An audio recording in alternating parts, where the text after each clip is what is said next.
Bakit sila nagalit doon sa nililinis ng Andivisoria? Nagalit pa sila, boy? Bakit naman sila ganyan?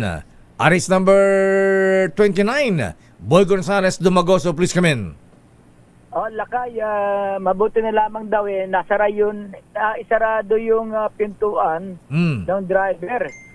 Dahil sa, kung hindi, ay napato na siya ng gulay. At Bote, bote. lakay O bakit mo? Kasama, Ayaw ba nila maglinis si kuya? Nililinis nga Indivisoria. Ba't sila galit? lakay, ang dahilan,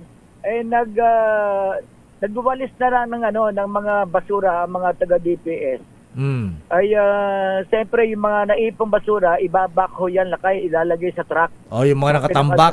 Oo. Andun pa, nagtitinda pa yung yung mga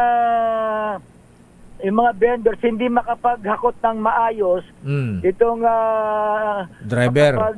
itong driver Bako ng driver. bako. Oo.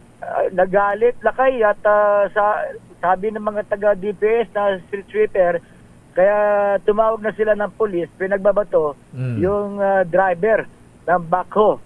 At sa yun nga nangyari, at dumating naman yung pulis, pero tapos na yung away, naawat na rin yung mga lasing na vendor. Sabi ng mga DPS, ting madaling araw, nadadat na nila yung mga iilang vendors na yan na lasing na nagiinuman. Sa Recto Avenue, Tondo Side to Lakay. Kaya pala sabi ng mga taga-DPS, kaya sila tinatanghali ng paghakop dahil hindi pa alas 6, alas 7 na ng umaga, hindi pa nagliligpit yung mga vendors sa night market sa Divisoria. Yan yung nagiging dahilan. At kanina nga ay dumana yung truck, yung driver ng bako para hakutin ng mga basura. Nagalit pa lakay yung mga vendors. Pinagbabato ng gulay at may kasama pang bote ng alak na pinag-inuman nila kaninang madaling araw.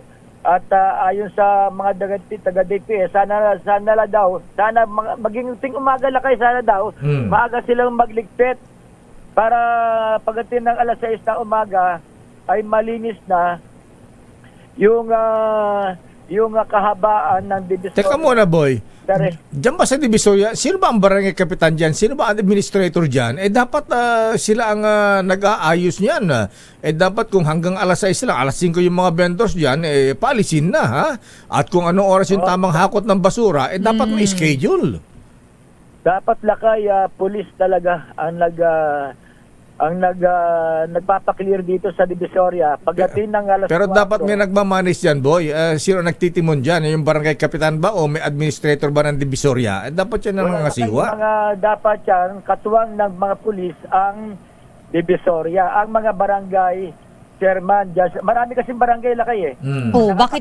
Sa lugar na yan. Di magsama-sama sila. Tsaka bakit yun? Dapat yung punong barangay dyan may ginagawa.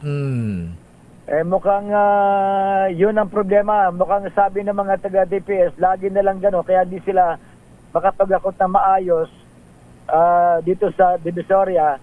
Yun nga, kanina nagkainitan, pinagbabato ng bote at gulay, itong driver ng backhoe.